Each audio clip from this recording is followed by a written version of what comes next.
प्राणी नथिला चारि गोड़ बा आग गोड़ को हाथ रूपे व्यवहार न करी गोड़ रूपे से व्यवहार करथिले। त्रायोपिथेकस परे परे रामापिथेकस शिवापिथेकस ये है दुई प्रकार जीव सेमानकर शरीर गुणसूत्र में सब बेले परिवर्तन होउची। परिवर्तनशील गुणसूत्र शरीर आकार गठन और अंग सैष्ठव मध्य परिवर्तन करुची। एक कोशी एमिबा प्रथमे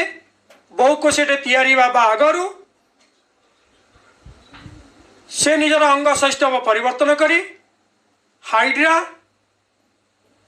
ता परे परे हाइड्रा भली सिलेंटेरेट्रु उद्भव होइतिला। आउ गोटे प्रकार जेलीफिश सेथुरु बाहरले कुर्मी चेप्टा कुर्मी हो गोल कुर्मी हो गोल कुर्मी चेप्टा कुर्मी माने विवर्तित होई से माने एनिलिड श्रेणी केतोटी जीव जिया जोको भली केतोटी जीव ता परे परे आमर रहिले मत्स्य जातिर जीव माछ माने तमे देखुच भिन्न भिन्न प्रकार माछ प्रकृति आम देखिपारू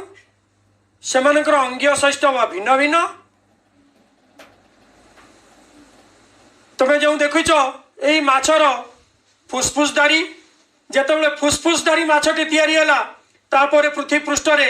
उभयचर श्रेणीर एम्फिबियन गोष्ठी तापर सरीसृप सरीसृप मानकर उद्भव भितर आम देखते अनेक डायनोसर डायनोसर डायनोसर रु आर्कियोप्टेरिक्स तापर पक्षीर उद्भव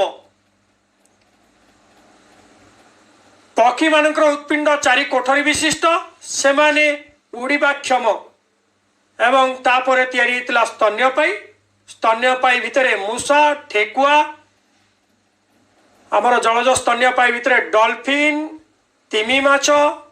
मांकड़ गोरिला चिंपांजी ओरांग उटान एवं सही चिंपांजी मानक शरीर किछि परिवर्तन होइछि एवं सही परिवर्तन परे परे पुरातन मानवटे तैयारी होइछि से हाथ को गोड़ रूपे व्यवहार कला एवं परिशेष रे आग गोड़ दुईटी को हाथ रूपे व्यवहार करी सड़क ठाणी नहीं एक उन्नत मस्तिष्क धारी जीव जहाँ आम आधुनिक मानव कहे से भली तैयारी।